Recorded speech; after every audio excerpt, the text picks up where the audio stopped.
Hey there, welcome back to Brew Better. I'm Erik Parkin, the head trainer at Rosso. Today, I wanted to introduce you to how water impacts coffee. Maybe you've experienced this before, where you've had an excellent coffee experience in the cafe, and you've bought that same coffee and brought it home.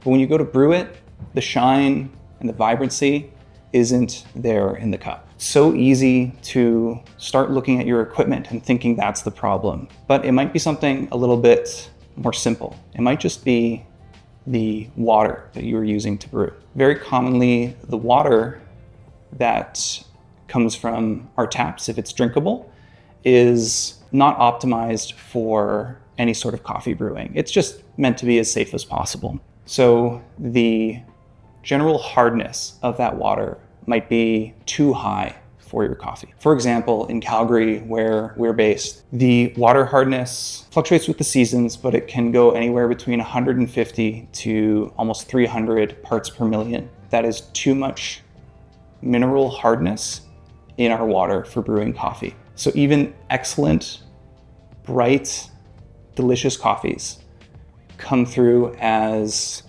dull, lacking in sweetness and character, and maybe even a little chalky because of that increased minerality. So today I wanted to showcase how water impacts your coffee, and to do so through an experience that you can do at home that is cheap and accessible. What we'll do today is brew 3 cups of coffee, but we're going to use different water to brew each of them and see how that impacts the flavor of this coffee. In order to achieve this, our first cup is going to be 100% tap water, and our second is going to be 50% tap water and 50% distilled water. Our third cup will be 25% tap water and 75% distilled water. High hardness water is not ideal for brewing because the high mineral content will buffer the acidity that is present in your coffee and make it less lively. So it might be easy to assume that we just want to get rid of that and go with pure distilled water. However, there are some negatives to that, specifically that pure water is mildly acidic. So it will actually corrode the metal in your kettle or maybe even your espresso machine or coffee maker. So we want some minerality present in the cup. Not only does this prevent corrosion, but it also helps us extract the positive flavors that we want from the coffee. So there's a balancing act for the hardness of the water that we want. So I'm going to be grinding each of these on the same grind setting on the Timemore Sculptor 078.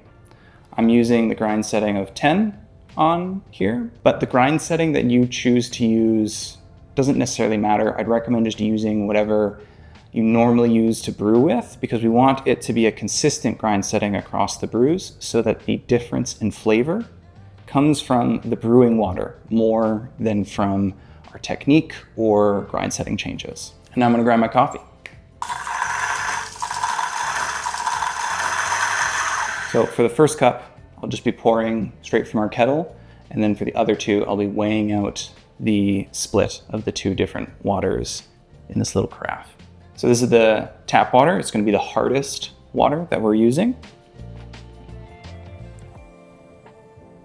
Then I'm going to prep the 50-50 split between the tap water and the distilled water.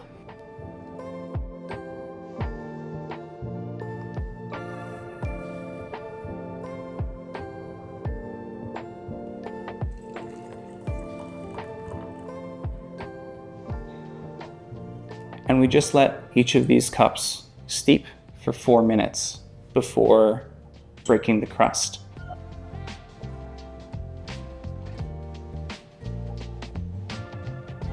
Now I'm going to skim the surface of each of these cups. And you can learn more about the cupping method in this video with Paul, our head roaster.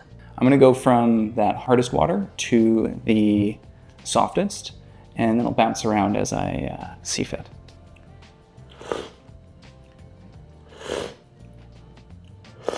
All right, I've tasted each of these cups, and there's definitely a a noticeable difference. The first cup, that's just tap water, so it's the hardest water that we're using, is a little bit more flat on the acidity. The flavor of the coffee is still kind of coming through, but as we move into the next cup where we're doing a 50-50 mix of distilled and tap water, there's even just a little bit more clarity to the flavors that I was tasting here. There's also a removal of some astringency or kind of dryness on the tongue that was showing up in that first cup. And then even on this third brew, where we're using 25% tap water and 75% distilled. Now the coffee's really opened up. There's more brightness to it, and that kind of adds to the general complexity of the experience.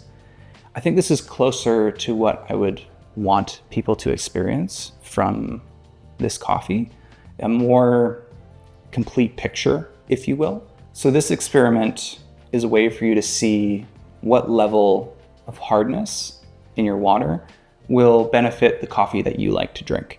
You can also split the proportions of tap to distilled water in any configuration that you'd like. And in another video, we can explore a little bit deeper into water chemistry and how specific minerals will impact our final brewed coffee. But for now, give this a go, see how it impacts your coffees, and we'll catch you next time on Brew Better.